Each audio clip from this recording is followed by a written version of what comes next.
Bonjour Séverine, Bonjour Henri. comment vas-tu aujourd'hui? Très bien, je te remercie. Alors on va parler des bonnes résolutions, non, révolutions. On va parler des douces révolutions. Des Et douces? justement, pas des bonnes Mais il y en a révolutions. 7. Il y en a 7, oui. Bon, elles sont très douces alors. Bon, tu vas commencer par quoi par exemple? Alors, déjà l'idée est plutôt pourquoi des bonnes, pourquoi des douces Et pas des bonnes révolutions plutôt que des bonnes résolutions, parce que de toute façon les bonnes résolutions on les tient jamais. On s'en donne chaque année en début d'année et on les tient jamais. Donc je me suis dit plutôt que de se donner des listes à faire de bonnes résolutions, plutôt se dire qu'est-ce qu'on pourrait entreprendre dans nos vies et des petits pas qui finalement vont amener des grandes révolutions. Pardon. Alors la première. Eh ben, j'en ai identifié 7, ouais. Oui. La première que je me suis donnée pour cette année, c'était déjà savourer. Savourer. C'est savoir prendre le temps. Savourer aussi chaque moment, chaque instant présent. Par exemple, ce matin, il faisait beau, le ciel était bleu. Et bien, juste apprécier ça, lever la tête.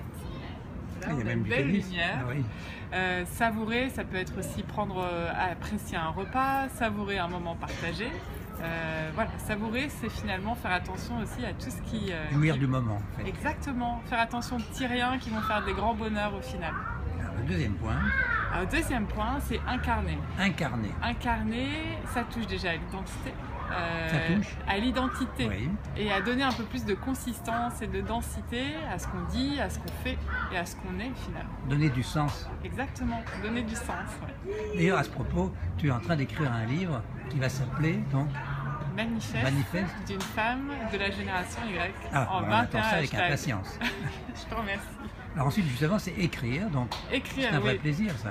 Écrire, c'est super important parce que finalement, ça fait le lien entre ce qu'on vit, l'expérience, ce dont on a envie. C'est aussi une manière de transmettre. Alors écrire, moi j'ai commencé avec un blog l'année dernière et je me régale à chaque fois finalement de faire partager aussi ce qui est important, ce que je vois, ce que j'observe. Écrire, ça peut être aussi écrire des petits mots doux, des petits mots sucrés à ses enfants en partant le matin à l'école ou des mots À son d'amour. amoureux, à son Voilà, amoureuse. des lettres, j'adore écrire et je trouve que l'écriture reste malgré tout et malgré le numérique magnifique. Bon, on attend tes courriers. Alors ensuite, c'est donc explorer. Explorer, apprendre. En fait, apprendre, ça rend vivant et c'est pas parce qu'on est adulte qu'il faut arrêter d'apprendre. Et chaque année, je me suis rendu compte que j'apprenais des nouvelles choses.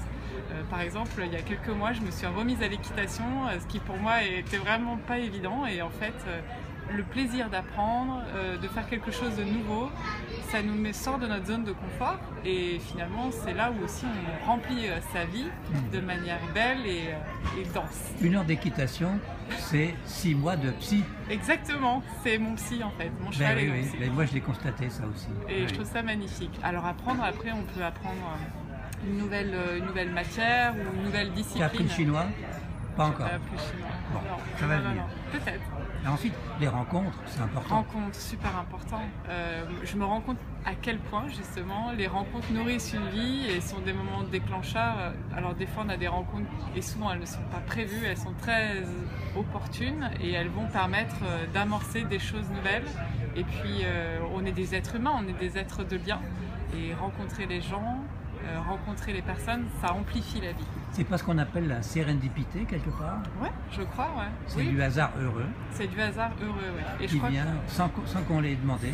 Alors, qui vient, je pense déjà d'un état d'esprit, parce qu'on rencontre les bonnes personnes quand on est ouvert à ça. Et dans la sérendipité, il y a aussi cette dimension de bonnes rencontres et de hasard heureux. Donc déjà, c'est un état d'esprit et on attire aussi à soi des personnes qui sont un peu dans la même énergie. C'est exactement ça. Alors le point 6, c'est écouter. Écoutez, je crois que je me suis rendu compte que on n'écoutait pas toujours et pas assez. Même si on dit je t'écoute, est-ce que vraiment on est pleinement dans l'écoute et pas dans le conseil? Il y a une différence le jugement entre écouter et entendre. Tout C'est à pas fait. pareil. Ouais. Et puis l'écoute aujourd'hui c'est plus difficile parce qu'il y a du bruit permanent, on est constamment dans la dispersion, on va facilement voir sur nos iPhones et on n'est plus pleinement présent à l'autre. On n'est pas concentré. On n'est pas concentré. Et puis écouter, ça peut être aussi tout simplement écouter le silence. Ah. Alors comment tu fais pour écouter le silence? Tu débranches tout? Et je vais dans un endroit plutôt nature. Oui, Ça, c'est ici, il y a clair. un peu de bruit, mais bon. Sur un ponton au bord du lac, Ah oui. ça c'est possible d'écouter le silence. Ah bon, et tu fais de la méditation Ouais, je fais de la méditation, bien sûr. et ça marche?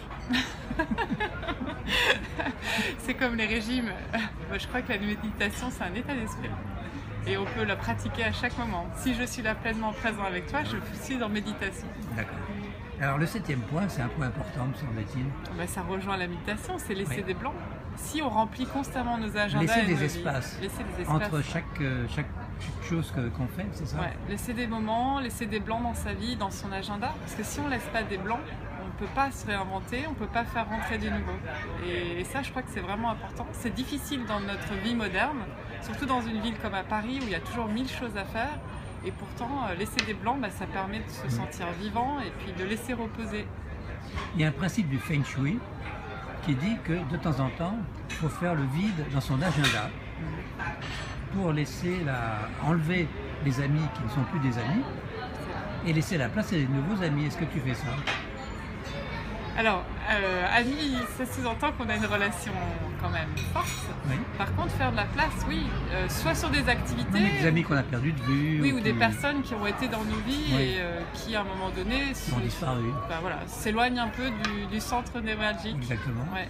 Bah oui, et je me suis rendu compte qu'en acceptant de laisser, parfois, c'est ce qui permet d'amorcer des nouveaux cycles ou des nouvelles périodes et des nouvelles rencontres.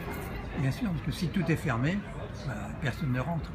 Il y a un proverbe chinois qui dit justement, si vous laissez toujours tout ouvert, vous ne pouvez rien garder, et si vous laissez toujours fermé, vous ne pouvez rien ouvrir et rien laisser rentrer non plus. Alors entre les deux, il faut faire quoi? C'est l'équilibre, c'est la voie du milieu. Ah d'accord. Bon ben merci Séverine. Mais merci à En toi, conclusion, un petit mot? Non? Rien de particulier? Moi, je souhaite que chacun puisse prendre quelques minutes justement pour se poser quelles seraient vos douces révolutions pour cette année. Bien, Plutôt merci vos bonnes Séverine. résolutions. Merci Et à à toi. bientôt. À Au revoir. bientôt. À bientôt.